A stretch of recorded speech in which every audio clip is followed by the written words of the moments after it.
Well, good morning, good morning, good morning. It is 4 minutes past the hour on the 16th day of July. Work It Out Wednesday is in the building. Yes, it is. Guess what day it is? Do you know? Do you know? It's hump day. Time to get up, wake up, wake up. It's your early morning. Get up, wake up. Podcast and make you smile. Yours truly, Joe Dupree in the building from 100 BLK, the Black Station. You can follow me on all social media platforms at the JDMS, but I'm never in here by myself. The king, and I do call him the king of bow ties and cigars, is always close by. He is my Dapper Dan, because ain't nobody cleaner than this brother. This brother take my cleanness and make my cleanness just look like, man, I'm trying to catch up with the cleanness of this brother. Y'all put it together all the way in MI. Yeah, yo, that's right. Miami, Florida. It is brother Bowtie himself. Good morning, brother Bowtie. How you doing on this morning, sir? Good morning, Scholar. How's everything, bro? Everything is everything. We in the building. How you doing? How Yes. how how's the weather? Since we're going to talk about weather in a few minutes, how's the weather in Miami right now? Uh, that's all I Uh, can say. uh. It's all over the place. If you didn't know, Yeah. in the last 24, 48 hours, there has been torrential rains plaguing most of the United States of America, especially the East Coast. There is a not necessary yet a developed storm developing in Florida, coming across Florida, headed toward the Gulf Coast. But it is a lot of rain happening in Florida. There's a lot of rain happening in Virginia, New Jersey, New York, that area of the Eastern Seaboard. To be exact, there was a lot of flooding inside subways, and there was just a lot going on. So our prayers go out to everybody who has been affected by this climate change that doesn't exist, have certain people tell you. The climate change hoax that seems to be manifesting to not be a hoax. My prayers go out to everybody. You know, we just suffered everything that happened in Texas with the overflowing river, and people are still recovering from that. But there seems to be just all kind of weather events going on all over the place. So be careful, family. Be careful. That part. Yeah. Yeah. This is the next few days will determine whether or not I'm gonna smoke a cigar at my house or at the cigar lounge. Mm. Cause I'm sure enough ain't gonna mess my clothes up going outside and getting them wet and drained. But yeah, So I so don't. that's one thing we're gonna talk about later on because people need to be prepared. Seems to be this is gonna be a very active weather season. It's hurricane season in a lot of places, but it looked like it's going to be very active. So are you prepared? We're gonna talk about that. Um, the Department of Education. I had to start off with that this morning. 7 minutes past the hour. You know, everybody's talking Epstein, and like I say, they do stuff to distract you. Hmm. So now they're getting ready to downsize the Department of Education. And who will be affected by this downsizing? Public schools, individuals who have to deal with federal funding, Pell, quote unquote, Pell grants, and and and collegiate. Now listen to this: collegiate state institutions, not private institution, but state institution. Like, for example, in the state I live in, we have a state institution. That's why it's called Louisiana State University. State University. Yeah. That's like in Florida, they have Florida State University. These type institutions will be affected by this cut in the Department of Education. Now, some folks, there's two proponents. Some people say downsizing the Department of Education is a good thing. From what I'm seeing, it will affect black and brown children, black and brown students more than it will affect anybody else because it has to do a lot with, of course, funding to public schools, which public schools are already catching hell. Then you've got individuals who cannot afford to go to college to get special assistance from the government. A lot of that assistance is being cut. But of course, this is all under the umbrella of no more DEI. Let's just call it what it is. Let's just call it what it is. Now, people who have problem with DEI and people who had problems with affirmative action, which affirmative action is no longer in play because affirmative action has been eradicated, they say it's not fair to put a person in front of me because of the color of their skin. Well, we have to be honest, brother Bowtie. In the United States of America, black and brown folks never had an even playing field when it came down to anything because we never came to this country of our own free will of an admission and was running side by side with our cohorts trying to build this country to make this country the great country that some folks feel that it is or that it can be or that it will be again. We weren't asked, nor did we volunteer to come here on our own free will and admission and help build this country and make it what it is. So a lot of folks got to understand affirmative action and DEI initiatives came forth because we never had the same playing field that a lot of you had. You know what's interesting is the Department of Education is the one department that has the lowest budget out of all of the federal departments.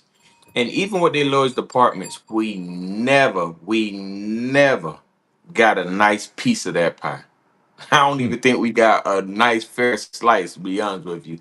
But when you look at the base of why it was created in the first place by, I think it was the President Jimmy Carter, I believe in '79, who created, if my mind is right. And forgive me, I'm kind of young, but I'm kind of old. So, but his whole purpose of doing it was to make sure that there's a department to oversee that there's civil rights in public schools or state schools or That whatnot. part. So That now part. that everything is being cut and they're trying to downsize it, I can quite assure you, if I was a betting man, I put all in. I go all in, as they say in poker. I would guarantee the little piece of the slice that we think we get, we're going to be affected by it tremendously. Our communities as well as our state schools. Uh, However, though, on the flip side about it, I think it will force us to realize like we all we got. Right. Hold it. That part. Hold it. Say that one more again. This is We all we funny. got. This all these policies is putting us Hmm. into a funnel where we are starting to have a resurgence to understand we are all we got. And we need to continuously support one another. See, here's what comes out of all of this that bothers me more than anything, brother Bowtie, is now we weed out those of us who have straddled the fence. Because some of us have had one foot in the hood and one foot in the big house. Some Hmm. of us have in the hood. When you see us in the hood, we like this, and we all with our black power and our kente cloth and umgawa. But then Yeah. behind closed doors, our other foot is all in caucasity. And we sitting there going, Motisa, to be exact, a lot of us who got one foot on the other side, we snitching on everybody in the hood. Hmm. We snitching. See, sometimes when you see us folk, black and brown folk who seem to be making it, it's because secretly we're connected to some Caucasian folks that we don't want you to know about. I said it. I said it. Oh, you Hmm. all black in the hood, but behind closed doors, you well connected to them other folks, and you have more love for them other folks than you do the hood because you use them other folks to help you to exploit the hood. Yeah. And I don't know if you noticed, Joe, but uh, the last term that President Trump was in office, I believe he had gave. I think it was, if I'm in my mind right, I think it was something like $40 million or something like that to HBCUs. Mhm. Well, this time he Mm. actually trying to dismantle the whole HBCU, the White House HBCU program that was started, I believe, with President Bush. So, like the last time we had a couple of, black HBCU students who was Trump supporters went to the White House. I don't think we gonna see that this term. It, We it, might, but I just don't think. that we're going to see that, because that's one program he's trying to get rid of as well. And I want to question what's his obsession with defunding a lot of programs, and I don't think a lot of us paying attention to that. And I think We they not. keep We us not. entertained. They keep us entertained with so many issues and so many problems, so much drama in our communities, what's on TV. And sometimes you have to separate from TV. Sometimes you have to separate from things in life general. Like me personally, I'm a businessman. And for, I'm going to say probably for like 18, 19 years, I've been paying my own cell phone and buying my own cell phone bill, paying my own cell phone bills. Uh, and trust me, I have exes who can vouch for this, and my sons can vouch for it, as well as my siblings. I don't play games on my phone. I never download a game on my phone. I'm a businessman, so my phone is only operated for business. Now, what I would download on my phone is some stocks. I would download some news apps to figure out what's going on in the world. And all the times when people come talk to me about certain issues, I'd be lost and dumbfounded. Like, oh, did you see Love and Hip Hop? Oh, I don't even watch that. Did you see how? I don't even watch that. You know, there's a lot more serious issues and a lot more things that we should be focused on within our community as well as in our world than, being entertained by something that wouldn't even pay our bill or determine whether or not we able to walk across the street or something like that. Mm, But mm. I believe that uh, we have to, as Kendrick Lamar said, the rapper said, turn the TV off. You got to turn the TV off, Hey, and you hey, have to, you are protecting your gates, brother Bowtie. A lot of folks mm, don't know you need to protect your ear gates, your eye mm. gates, and your mouth gates, because what comes out those gates are what you allow in.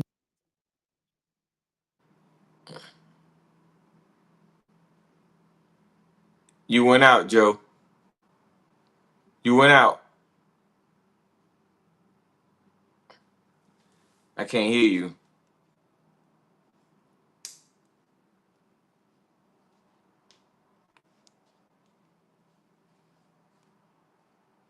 Forgive us for having technical difficulties. He'll be back. No, you still out.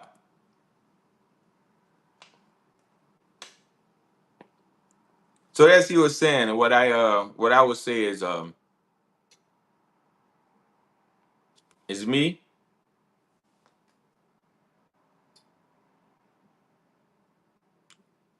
I can't hear you.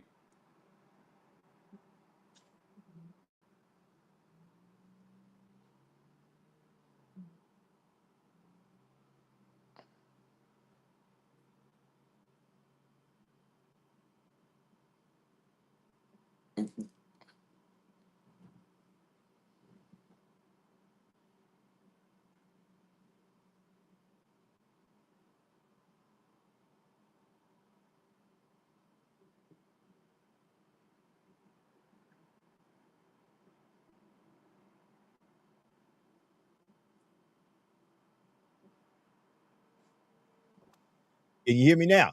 I can hear you now, Scholar. There we go. There we go. Sometimes equipment things happen. Studio stuff happens in studio. Gotta reboot, Yeah. all that good stuff, all that great stuff. So where we were at was talking about you got to be careful what you feed your soul, what you feed your spirit. What information do you bring into your atmosphere? Because watch this. Some folks' philosophy is built off of what they see on social media, what they hear in the news, the circles they hang around. So if you hang around circles that are anti-DEI, anti-black and brown folks, even if you are black and brown in color, I want to bring that up. If you are black and brown in color and you hang around folks who literally make you hate who you are, you will be an agent that will despise yourself. You will be like the satire on Chappelle's show. You will be Tyrone Biggins. You will be black and hate black. And we Hmm. got a blacks out there that are black that hate blacks and are agents against blacks. Tim Scott, you are like you are straight up, like on Django. You are all Hmm. about Candyland and Who Monsieur that Candy. nigga on that nad? That's it. That's what you about. That's real talk. That's Hmm. real talk. And a lot of folks a lot of folks are in that position. It saddens me how we, in so many ways, we self-destruct one another. We hustle one another. You know, um, in the profession I am in, I had a guy who one time said something to me that blessed my soul. He said, "I never sold dope in the hood." And I had to look at him and I had to think about what he said in his interview. He said, "I never sold dope in the hood." He said, "If I'm gonna poison somebody, I'm gonna go poison the other folk." And he said, "That's how Hmm. where you caught me at, slanging in they hood." Just food for thought. He said, "I never Hmm. sold dope in the hood. Never." I mean, He like said, some people. Go ahead. Some No, people no, go think ahead, like bro." that. I haven't always been Brother Bowtie, but when I but when I was younger and I started trying to be a criminal at the earliest age of actually 9. One of my older I guess homies I used to hang with, he used to teach me how to break in houses or steal cars and stuff like that. He gave me one rule. He said, "We do not steal from us." Mm, And I mm, always, like the 3 or 4 years that I was trying to be a criminal until I got caught, I never stole from anyone that looked like me. mm. So some people do have protocol and standards, and stuff like that. Whether it's good or bad, though, a lifestyle that they choose or something like that. But it kind of makes sense, though. Like you don't want to poison your own. What's the guy name who said that on New Jack City? Who shot Wesley Snipes at the end? You're Yeah, poisoning your yeah, people. the old man, yeah, the old Yeah, Unc. yeah. Unc said, yeah, Unc said he was sick and tired of but see, here's the thing about that, and when you really look at it, and it's But 21 on minutes the past flip the hour. side, Joe, you make more money, and I'm not a drug dealer, but I'll assume that you will make more money by the other community than you'll make by our community, because in our Hold it, community you're a and hold it, hustler, and hold bustler. up. Let me say this, brother Bowtie, because I can't. This is somewhere where I can go down that rabbit hole, and I have facts. The craziest Mm, thing is the most successful and the most profitable people who sell drugs, quote unquote, which is called opioids, because opioids are a drug, pain pills, and things of that nature. They make much mm-hmm. more money in the suburbs than they do in the hood. Once again, Yeah, it's yeah, like and I can, black on. You never hear them talk about white on white crime.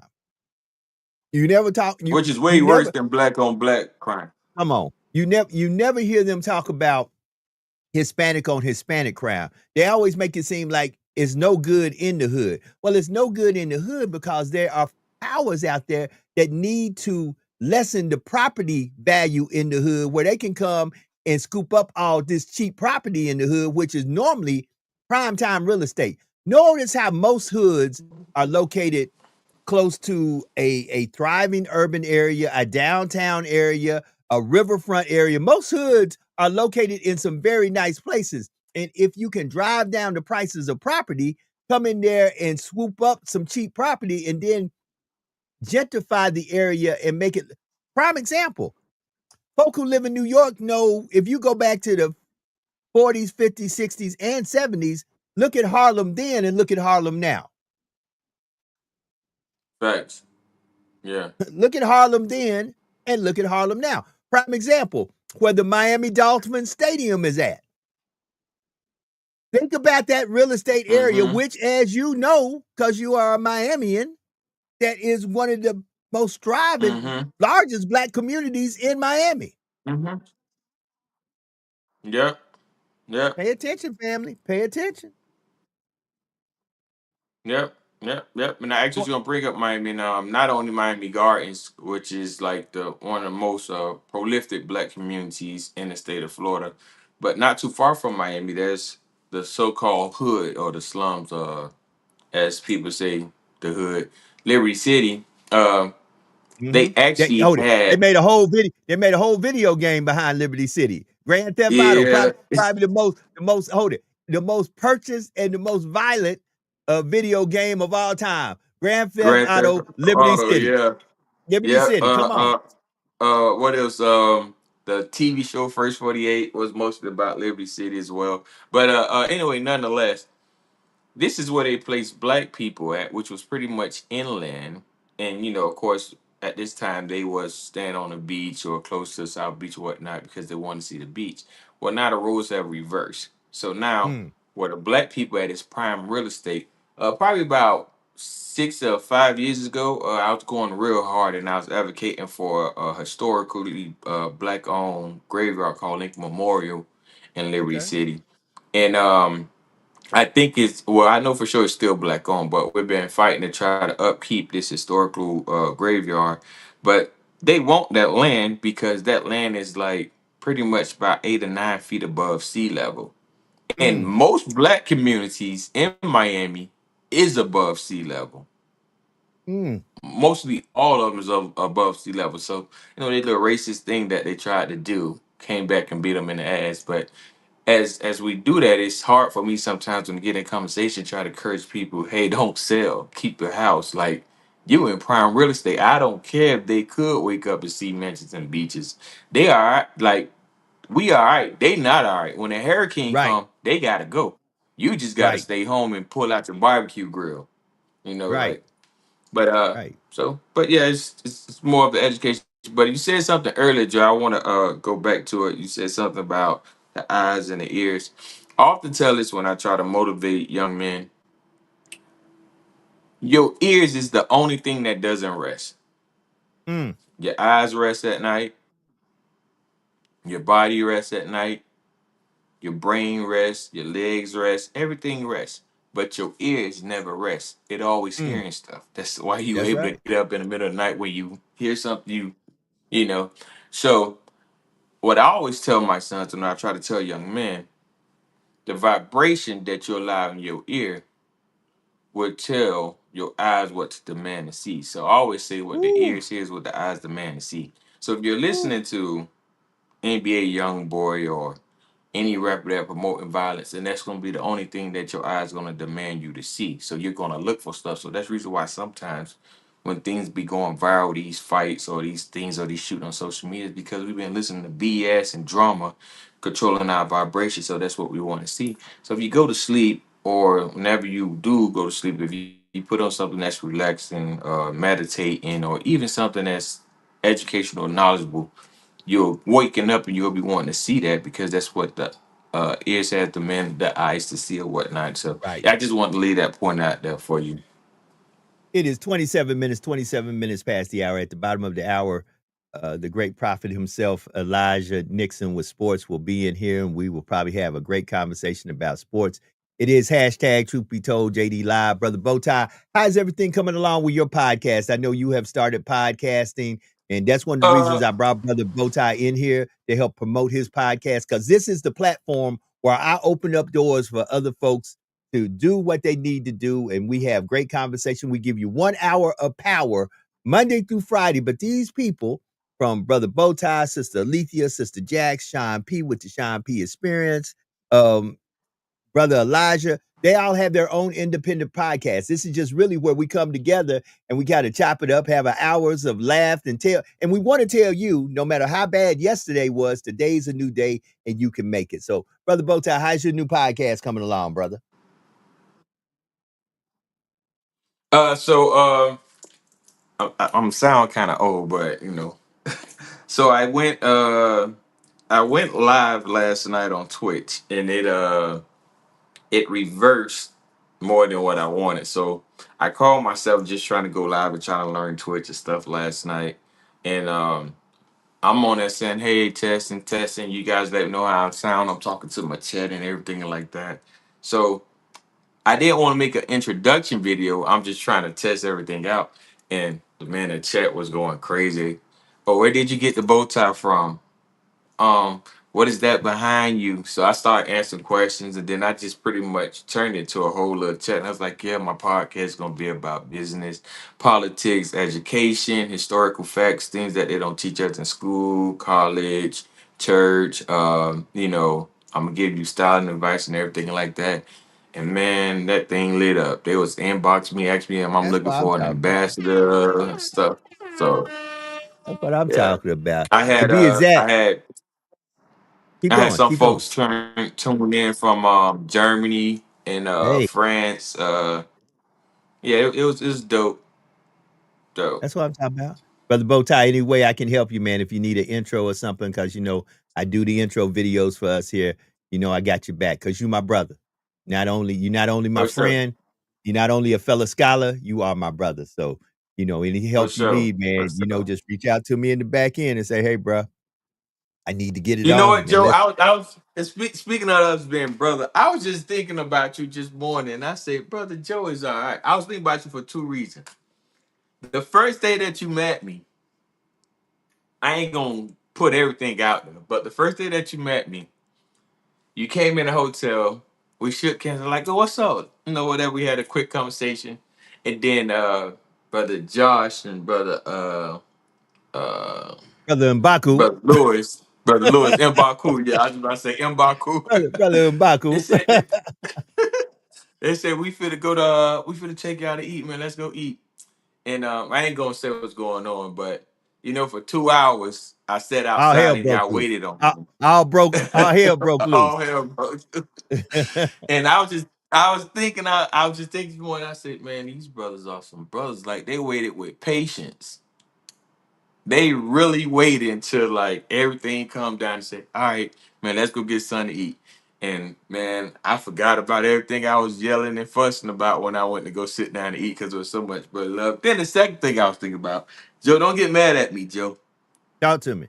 I was like, I wonder how long brother Joe been in Louisiana. How long you been in Louisiana, Joe? I've been here since 1995. I got to Grambling State University in 1995 and have not left. Got here in 95. Okay, okay. 'Cause I was trying to figure out why you don't have a country accent like the people in Tennessee, because that's where you're from, and why you don't have the New Orleans accent since you've been there that You long. know, let me say this. This voice, and sometimes you look at the gifts that God has blessed you with. It is a I radio voice, though. Right. I have always had this voice since I was a child. I think the first time people noticed my voice was when I was 15. And when I was 15 Okay. in high school, I was in the chorus and I used to sing baritone. And we had a we had a school play with the choir, and the school play was about a radio DJ who would announce all these different songs, and the choir would sing the song. So they got me to be the DJ to announce the song, and I was like, "Right here at WCCHS, we've got the next new jam coming up from Tina Turner." And people heard me, and a person there, because we didn't have camera phones and stuff at that time, a person there Mm-hmm. with a little big tail cam recorder recorded me. Well, my mother and Denise LaSalle, some people know that name, some people don't, were very good friends. And Denise's husband, they were in the planning process of buying a radio station. They were getting ready to be the first Black radio owners outside of Memphis, Tennessee, where one of the first Black radio stations came up, WDIA. They bought a station in our area of Tennessee. Tennessee is divided into 3 areas: West Tennessee, Middle Tennessee, East Tennessee. Speaking of East Tennessee, Elijah's in the green room. He's in East Tennessee. So in West Tennessee, it used to be the only mecca of Black folks in Tennessee was Memphis. Everything outside of Memphis was sharecroppers. If you were Black and outside of Memphis, you definitely knew racism, you knew slavery, you knew how it felt to be subservient. So to have this Mm-hmm. man, James Superwolf, buy this radio station, his wife and my mom were talking. She said, "Well, everybody say my son talk." I started shadowing with my mother's permission every night from 6 o'clock to 10 o'clock. I was shadowing the nighttime DJ at the radio station. I get home, do my homework, do my chores, then I run off to the radio station, and I was cleaning records because at them days we didn't have CDs. You had little records. The radio station played records, and I would clean the records for the guy. Well, the guy winded up because he was on some substances. He winded up ODing one night. He didn't die in OD, but he OD'd and had to go to the hospital. So when I came to clean records, the guy who Hmm. owned the radio station says, the guy who's supposed to be on the radio, he's not here. He's in the hospital. And he said, I can't get nobody else to do the shift. He said, I know you're 17 and I'm scared to do this, but do you know what to do? And I told him, yeah. And from that moment on, I've been in this game. And it was so funny because I literally I literally did so good while the guy was in the hospital. When he got out the hospital, he didn't come back. My man said, "Nah, you good. I got somebody." Hmm. And I've been in the game ever since then. Speaking about being in the game, let's get into sports. Let's get in the game. If it's in the game, it's in the game. Y'all put your hands together. Elijah Nixon in the great state of Tennessee. We got more letters because we more better. Talk to me, baby. Talk to me. Good morning. Good morning, man. I like that suit. I like that suit, brother. That boy clean. Clean, clean. But SEC media days happen. It's gonna be Appreciate it. happening all week. Tennessee had their day yesterday. I'm gonna briefly touch on that because it's another thing I want to get to. But Tennessee briefly had their thing. They asked Josh Heupel about Nico and how he feel about Nico, and you can't expect anything but a mature answer, like I said, just as what Josh Heupel said. He said, "I love Nico. I think he's going to be a great football player. He has all the intangibles, but we got to focus on the guys in our locker room." And right now, he opened the door to a three-man competition between George McIntyre, Joey Aguilar, and Jake Merlinger. So those guys are going to all compete for the job. And he just said it like, it's. I mean, that's not just the quarterback position, but I feel like that with everybody, you have to come and earn it. We don't just hand out jobs because you're a 4-star, 5-star, you're a transfer. You Who have your to earn. favorite? Who your favorite, Elijah, out of them three? Um, you would say Joey Aguilar because he transferred and he has the arm and the experience, but I think Jake Merlinger may take this job. Jake Merlinger was there last year as a freshman. He has a strong arm, just like Joey Aguilar. He understands the system. He just sat behind Nico last year. Is he athletic like Nico? I don't think so. If he's athletic like Joey Aguilar, I don't think so. But I think that if you just asking a guy to get out there and win you some ball games because he's smart and he can throw it, toss it around the field, I think that's your guy, Jake Merlinger. I'm sorry. So I think he will win it. But I won't be surprised if Joey Aguilar gets it. But I like Jake right now. Okay. Okay, Okay. continue. I have a question So for you, Scholar. what's going on? All right. Talk to me. Did you see Shaq video yesterday Oh yeah, we're towards gonna get into that. RG3? I was gonna get into Mm, that. Okay, Oh okay. yeah. mm. Before we get into, I'm gonna stay on college football real quick, and I'm gonna ask you guys because Go somebody ahead. mentioned that Nick Saban may return to coaching, and somebody Mm. said that he may go to Auburn or wherever he may go. The question is, do you really think he returns to coaching, and if he does, what does he have to gain after the career that he had? What he has to gain is there's gonna be folk out there sweating because Nick Saban. Hold it. That's just like saying, okay, let's think about this. One Phil Jackson left coaching. One Phil Jackson came back to coaching. And when he came back to coaching, it was trouble, trouble, trouble. And that's what it's gonna be if Slick Nick leaves and come back. Whoever he go to, they gonna be like, uh-oh, I don't care who it is. That boy can go to wherever. It's gonna be trouble, trouble, trouble. I promise you. Promise you. Come here. Yeah, I mean, I actually I got hold of this yesterday actually by a young lady TikTok video, and she said I'm Nick Sabiism. And she was saying he's about to come back. She said, I'm his child. She said, oh, the SEC gonna be a beast when my daddy come back, baby. She black Ooh, too. She from New Orleans. But ooh, she was like, he's gonna be a problem if he ever come back. She said, best that he stay retired. That way he give everybody else an opportunity to try to act like they're ooh, great. But ain't no better coach than him in college football. Which I don't. To be honest with you, I think Nick Saban is the best college football coach. hold on. Let's just be real about this. I can name off top of my head 3 coaches that came from the Saban camp. Kirby Smart, Lane Kiffin, Sarkisian. Come on. What? Do you understand? Do you understand who this man is? Hold it. Now, right now, there's some LSU fans mad as hell at me, but y'all can like it, leave it, or love it. The reason LSU is the powerhouse it is today, you can say what you want to, is because of slick Nick Saban, period. Yeah. Nick Saban put LSU on the map. Before Nick Saban, a Tiger. Were they really a Tiger? Were they really? I'm like Nah. Cat Williams. Were y'all really Tigers? Yeah. Were y'all really Tigers? I know my I know my friend Terrell Miguel down here in Miami. Shout out to him. He's the owner of Rex Barbecue. He played for LSU, but they just became Shere Khan. You know, before that they were just a Tiger Cub. You know, I don't know if you Woo, watch the Jungle Book, but you know the bad tiger come was on, Shere Khan. come on, come on, But they come on. became Shere Wait, Khan when Nick Saban came there. Yeah, Mufasa. I They think were Nick Before that, Mufasa. nobody was scared of no tigers. I Right. think Nick Saban coming back would, yeah, like you said, it'll be great. But I don't know. This is how I Okay, where he going to? They saying he trying to go to Auburn? Somebody said if Auburn offered him, he may take it.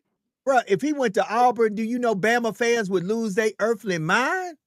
Do you know Bama? Hold it. They would hold it. There is, y'all do know that in Tuscaloosa, there is a statue. There is a statue of Nick Saban in Tuscaloosa. Mm-hmm. If that boy go to Auburn, I promise you that statue coming down in Tuscaloosa. That is coming down.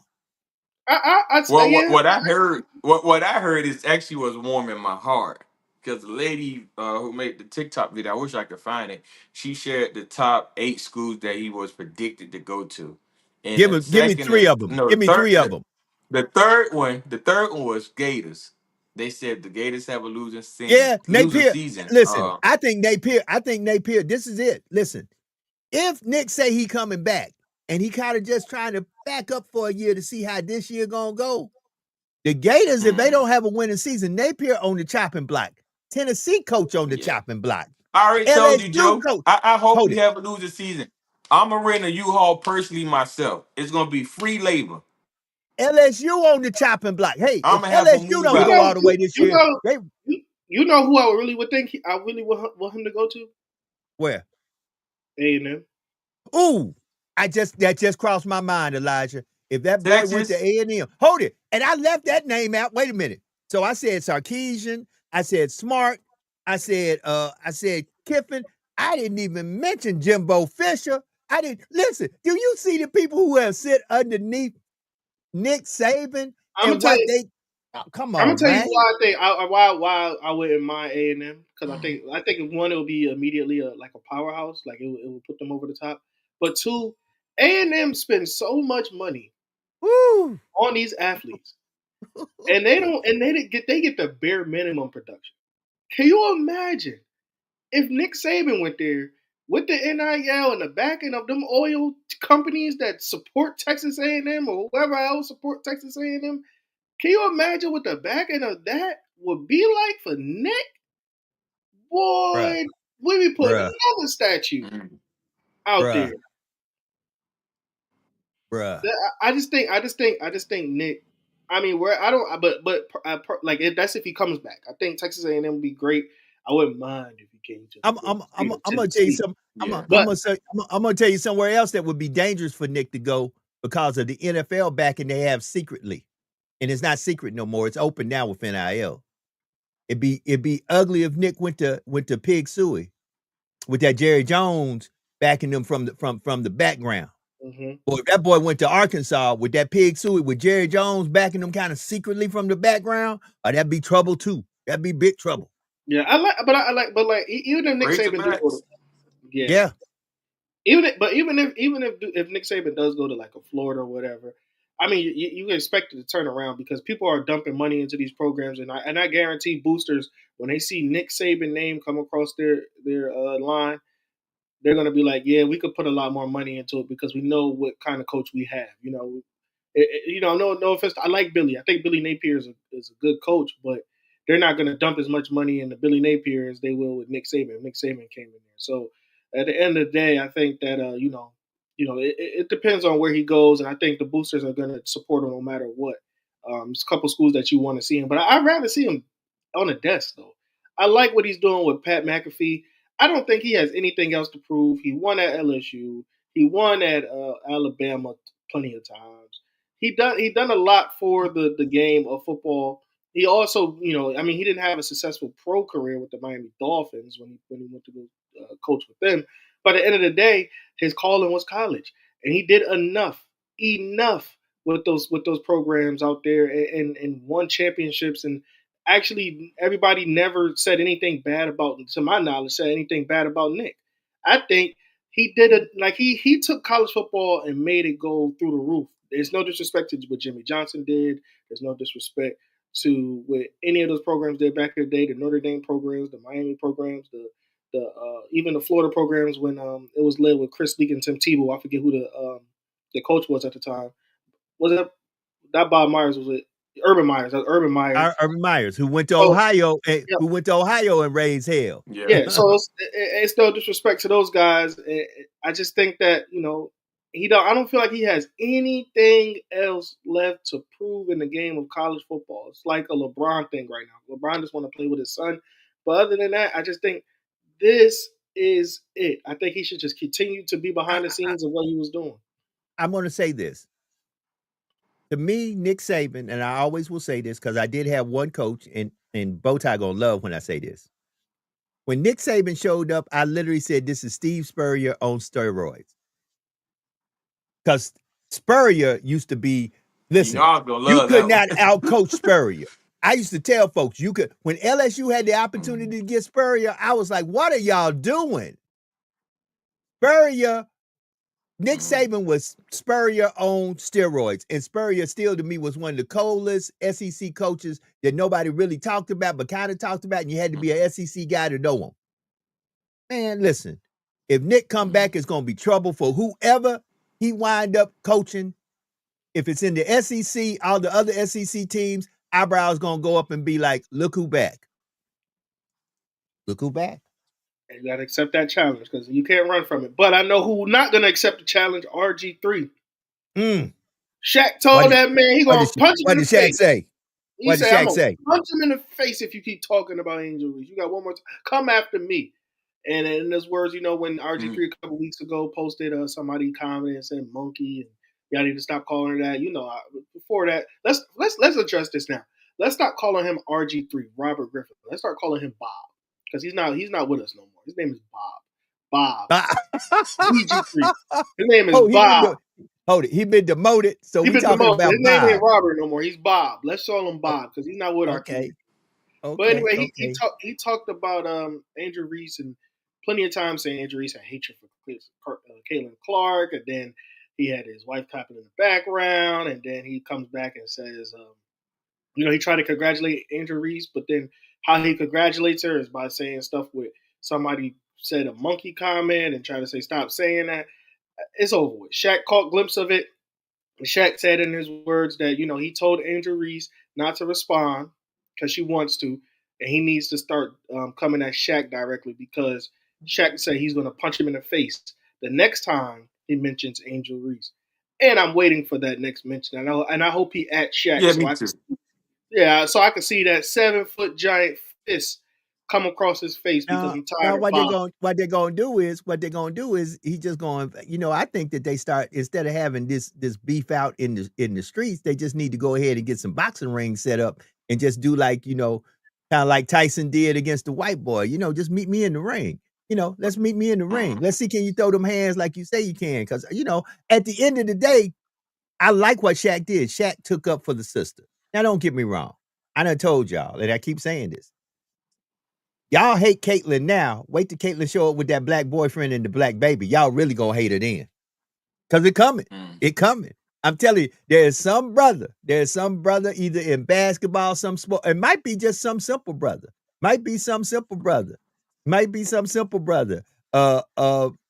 Who is literally just waiting. But I'm telling you, y'all gonna see. Y'all think y'all hate her now. But once again, her and Angel Reese is literally like Magic. That's the female version of Magic and Bird. Yeah, she that That's just a baby too. female. She very You know, beautiful. And Bob, as you say, should have kept his 2 cents out of it. Especially Bob, when Bob, Bob is not hold it, because people always will look at you from the head to the toe and go back and pull up all your good, bad, and ugly. And Bob, you ain't really even been with a sister. So why you talking about a sister? That's the Yeah, last thing you you know need to do. that's If you're not with a sister, that don't that talk about a sister.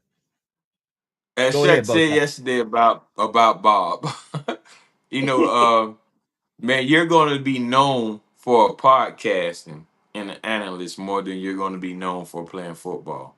And what's Mm. crazy is I thought about that. I said, if Angela Reese plays one more year and doesn't get hurt, her career would have lasted longer than Bob's career. So he most definitely need to shut up.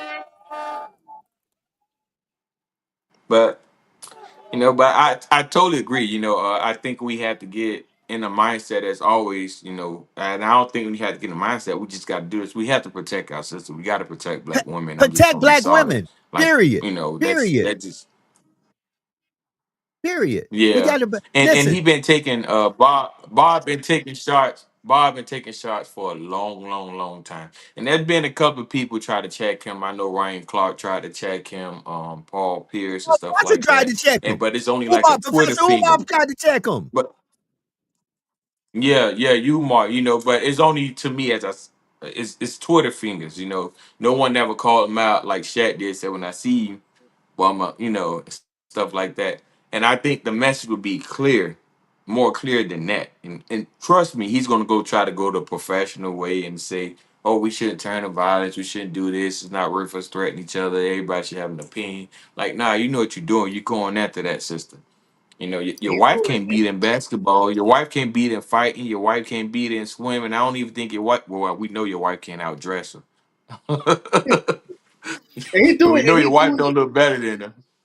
He's doing it so like you know what I'm saying. It's like it's backhanded compliments. Like, and that's the thing that's He's really doing killing it me. Bob like.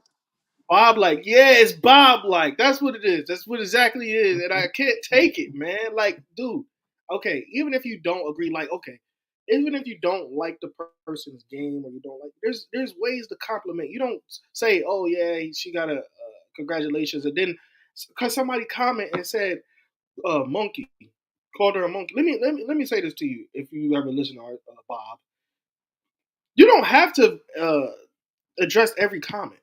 I get it. Somebody said something about being a monkey. Like end of the day, you knew you was already in hot water with this girl. So why would you put that and think that you're defending her? That's not. We don't look at you as defending her because you didn't defend her when you told people that she had beef with Caitlin Clark. It's sports, ladies and gentlemen. It's sports. Damian Lillard and Russell Westbrook had a beef in that round when they played each other. When Damian Lillard was in Portland and Russ was in Mm-hmm. OKC, they talked back and forth. But if you ask him about their relationship, he'll tell you it's just basketball. If Angel Reese and Caitlin Clark was on the same team, I guarantee their friendship will be great. But they're not on the same team because you want to know why? They got drafted to do two different organizations, and it's called competing. Because at the end of the day, there can only be one. There can only be there's not no such thing as two champions, three champions, four champions. There's one champion. So what are we're competing to get to this one Yeah. goal. And, I and I think I get it. think I think I think he's pushing the narrative as if like some other people in the media as well. Like they make it a personal issue, but I don't think there's a personal issue outside of basketball. I Oh, believe they're competitors only on the court. And I think it was last year. I think I watched the podcast with both of them. They were sitting on the podcast and they was talking about how they often tweet at one another and they text one another. So I think they try to. I think the media, some of the media, are trying to blow it up bigger. And the only thing that I dislike about the whole situation is that we making Caitlin Clark and Angela Reese like a big issue, and we're not thinking about the person who was the league MVP. Like Audra Right. Wilson, like put her name in the mix. Like don't take away from her. Don't make it seem as if like she's not the greatest WNBA player right now that we have. Yeah, I get it. Caitlin Clark is great. Yeah, I get it. Angela Reese is known for her meat bounds. They good, but I think uh Bob had found a narrative more on the negative side that said, "Hey, this can bring me more content. This can bring me Right. more But clicks. that's This a can it's bring a me more it's likes." clickbait. Hold it. It's Yeah. clickbait. Folks bring drama into podcasting for clickbait. Most podcasters like ourselves who talk positive, who keep things even keeled, who ain't in here screaming and shouting. Because I can tell you, I can go back and look at the analytics since I've changed hashtag truth be told and JD Live. You know, Mhm. we used to have some major drama in this podcast. We used to have people all in the feed and drama, drama, drama. And guess what? It was click, Mhm. like, and share. And the numbers look different. But then you have to make up your mind in this game. Am I going to be consistent? Because consistency wins every time. I tell people, you can sensationalize for a season. You can sensationalize for a season. You can lose your mind and lose all your peace and have people looking at you going, I heard what you said. Or you can stay consistent because he who runs the race, it never goes to the swift, but to the one that endures to the end. And we will stay consistent. We will be consistent with the way we do it, Mhm. and we will be consistent with the same thing that we're trying to make your today better than your yesterday. That's all I Yeah. got to say about that. But you're And right. it, That drama sells. Go ahead, Elijah. with your drama do sales, and I can't stand that. But I just think that also, you as a former athlete for Bob, he should be understanding that you could take the person and you could take the player out of the two. For me, I don't like. I'm gonna say it. I don't like Russell Westbrook's game at all. I can't stand it. I don't think it's real basketball. But at the end of the day, I have never heard anybody say Russell Westbrook was a bad teammate. I never heard that he never gave it his all. I never heard that he did something bad in the community because he always gives back. I'm just not a fan Mhm. of the game. Doesn't mean I'm gonna disrespect that man, or you have to Mhm. disrespect that person because you're afraid you're not a fan of his or her game. That you don't know what that person is doing a lot outside of the basketball game, but we only see it for 2 hours, and you want to already scrutinize a person because of how they play basketball. I get it. And you're not a fan of the game, but doesn't mean you have to be the fan of the person. The person is way different from the basketball player. It is. Yeah. And I think he need to. I think Bob just need to be Robert the third, just for like 1 to 2 days, 24 to 48 hours, and he just really need to think about like, damn, am I doing what destroyed me? Because to be honest, it was the media that destroyed his career because it's like, oh, he's washed up, he's no good, he keep getting injury, keep getting hurt. So the media wasn't putting this out there. I'm sure that he'll still be playing in the football league right now. If he, I'm not going to say he was garbage because obviously he was good. He had made it to the NFL or whatnot, and he had a Oh, he's starting a Heisman position Trophy before he got winner. hurt. He's a Heisman Yeah, Trophy winner. But he You got his know, job taken by Kirk Cousins, who is yeah, still playing. still playing. Yeah, yep, yep, yep. uh, And His job was Elijah, taken by Kirk uh, but Cousins. my Elijah, point ow. is Ow. my point is he's good. He RG3. We talking about we ain't talking about Bob. RG3 was good. But the media played a big role in destroying his pretty much career. Once the Oh, yeah. media start putting a negative notion out about you, then people gonna start looking at you like, yeah, you ain't Hold it. that good. Hold it. Because Pretty much look at the Sanders family. perception is reality in this thing called social media. Once again, we got people lighting fires, then running out the house saying, I'm the burn victim. Hmm. Y'all got to be So I careful in just these I just social think media that streets. I think he just need to think back to Robert just for 24 hours and say, you know what? Yeah, let me back all the way off from this system. Let me try to be Robert for at least 6 months or a year, and just shut the hell up. That I part. don't know. Won't need no support. Won't need no guidance. I don't know. That part. This how I personally feel about him. He was the Heisman. Robert Robert. If we want to talk about Robert finished two his whole life besides Heisman. He won the Heisman, but was a second pick of the draft. Mm, He was a second Mm, pick of the draft, but got his job taken by Kirk Cousins. Then mm, went to mm, Cleveland, didn't play well, got his job taken again. And then he's mm, still running 40s and all this other stuff on college game day saying he wanted to get an NFL tryout. If they didn't give Cap a mm, tryout, why would they give you a tryout, Robert? mm. Think about that for a mm. second. And then you get fired from ESPN. You get Mm. fired from ESPN because of the stuff that you do and you say, and then you come up with your own podcast and you try to ride this wave of Deion Sanders, Colorado. You riding a wave. You're doing a really good job of keeping up and trying to go against the grain where everybody else say, which I like because you're doing it for likes and clicks. But at the same time, if you so into our community, then why are you trying to degrade this black woman who's finishing? Actually, if you look at it, her and Caitlin Clark actually shoot the same percentage from the field now. Her and Caitlin Clark actually average around the same amount of points right now. Angel Reese, I think, is named to the All-Star game right now. But you don't do that because you want to be Bob. She made the cover of the WNBA. WNBA. You want to be Bob. I like to hit y'all on a side note right quick in case y'all didn't catch it. One person I would not want to be on the opposite side of calling me out is Elijah Nixon. Because Elijah just went through a plethora of this is why you shouldn't even open your mouth a little bit. That brother ran it down. He said, come here. With that being said, it is almost top of the hour. It's time for us to get up out of here. Man, it's been real. It's been fun. The ladies will be returning. Alethea, along with Sister Jax, they will be returning. But we've been going 3 the hard way, and we're going to keep it going. Tomorrow is Turn Up Thursday, Turn Down for What? On this Work It Out Wednesday. Brother Elijah, give me some closing words, and let's get up out of here. Again, focus on your controllables, how you attack the day, your attitude, how you approach things, no matter what. If things don't go your way, as Joe said earlier, be consistent. Always be consistent, because at the end of the day, if you have a bad day and then people see that your butt cheeks that you show, they're going to remember that. But if you have a bad day and you're still smiling, they're going to realize, okay, we can't get to this brother. He's consistent. And you're going to be that person that they always come to. But also continue to like, share, and subscribe to our podcast with the Fitz Take. We appreciate the support that you guys are giving us. We have Apple Music, Spotify, Amazon, everywhere that you have a YouTube. Every time you have a audio or you have a visual platform, we have our videos up there. So thank you for the support and keep on supporting us. That's what I'm talking about. Brother Bowtie with your clean self. You from your head to your toes clean. Let's talk to me, baby. I try, Scholar.